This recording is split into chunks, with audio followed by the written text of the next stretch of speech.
Hello मेरे प्यारे बच्चों, डिस्टेंस फार्मूला आपने पढ़ा होगा क्लास 10th में। Square root x1 minus x2 का whole square plus y1 minus y2 का होल स्क्वायर।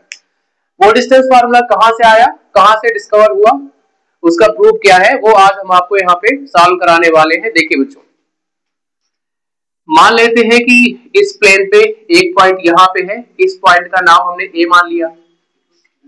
दूसरा पॉइंट हम यहाँ पे मान लेते हैं, इसका नाम b है। अब हमें इन दोनों पॉइंट के बीच की डिस्टेंस फाइंड करनी है। अब डिस्टेंस तो तभी फाइंड कर सकते हैं ना जब हमें ये पता हो कि इसकी लोकेशन कहाँ पे है, इसकी लोकेशन कहाँ पे है, मतलब इसका जो कोऑर्डिनेट है वो कितना है, इसका कोऑर्डिनेट कितना है। ऐसे कहीं पर भी स्पेस में दो पॉइंट बना देंगे, अगर हमें उसके कोऑर्डिनेट्स नहीं पता है, उसकी इंफॉर्मेशन कुछ बहुत नहीं है, तो उसकी डिस्टेंस निकालना थोड़ा सा मुश्किल होता है। इसलिए हम मान लेते हैं कि इसके जो कोऑर्डिनेट है वो है x1, y1 और इसके कोऑर्डिनेट मान लिया बच्चों हमने x2, y2। तो ये कोऑर्डिनेट्स हमने लेट कर लिए।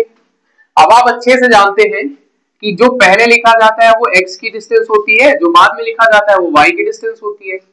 दैट मींस इस पॉइंट पे जो x की डिस्टेंस है वो x1 है और जो y की डिस्टेंस है वो y1 है। अब इसके बाद यहां से एक परपेंडिकुलर लाइन ड्रॉ कर लो। इस पॉइंट का नाम मैंने लेट कर लिया m। ऐसे यहां से भी एक परपेंडिकुलर लाइन ड्रॉ कर लीजिए, इसका नाम मैंने लिख कर लिया n। ठीक है, तो आप देखेंगे कि यहां से यहां तक जो डिस्टेंस है वो x1 है। भाई x एक्सिस की डिस्टेंस x1 है, तभी तो यहाँ पे x1 बना इसका कोऑर्डिनेट। तो यहां से यहां तक की डिस्टेंस कितनी होगी, x1। उसके बाद ऊपर साइड जब जाएंगे तो ये डिस्टेंस y1 है, तभी तो यहाँ पे y1 आया। तो ये वाली डिस्टेंस कितनी हो गई, यहाँ से यहाँ तक y1 हो गई। इतनी बात आप समझ गए होंगे। इसके बाद फिर यहाँ पे देखेंगे कि x का जो कोऑर्डिनेट है वो x2 है।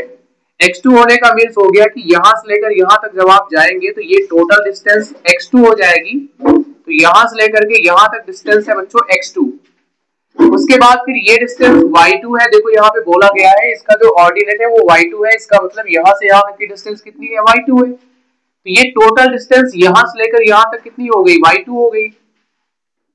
अब आप मुझे एक बात बताएं बच्चों कि ये टोटल डिस्टेंस यहाँ से यहाँ तक x2 है, ये वाली डिस्टेंस x1 है। अगर मैं इतनी डिस्टेंस पता करूं तो ये डिस्टेंस कितनी हो जाएगी, तो आप कहेंगे ये हो जाएगी x2 minus x1।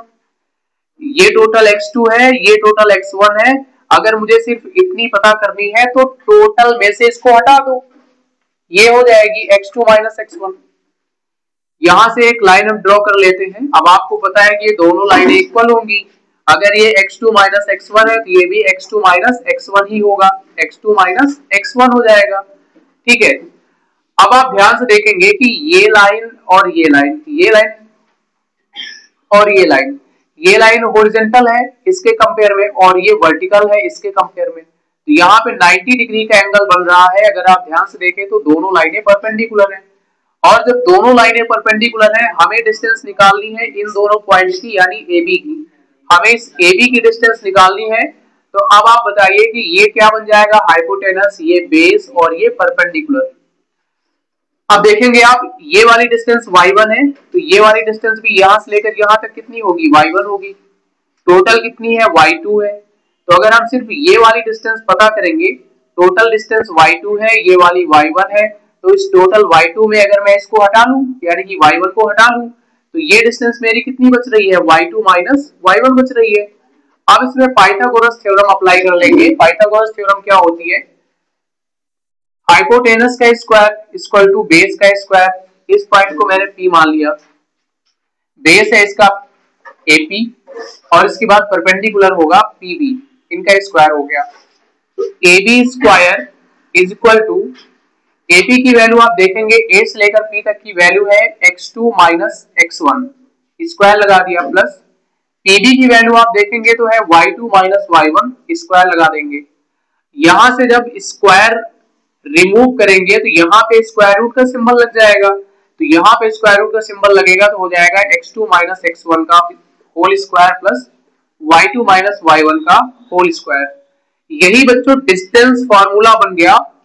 Distance formula d equal to square, ये जो स्क्वायर रूट लगता है पूरे में लगता है, तो whole square of x2 minus x1 plus whole square of y2 minus y1।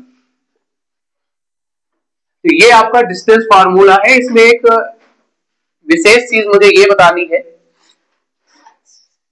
अगर आपको 3 में 4 माइनस करना है तो इसका आंसर -1 आ जाएगा, और अगर 4 में 3 माइनस करना है तो इसका आंसर +1 आ जाएगा। लेकिन अगर मैं कहूं कि 4 माइनस 3 का स्क्वायर करिए तो भी प्लस का 1 आएगा, अगर 3 माइनस 4 का स्क्वायर करना है तो भी प्लस का 1 आएगा।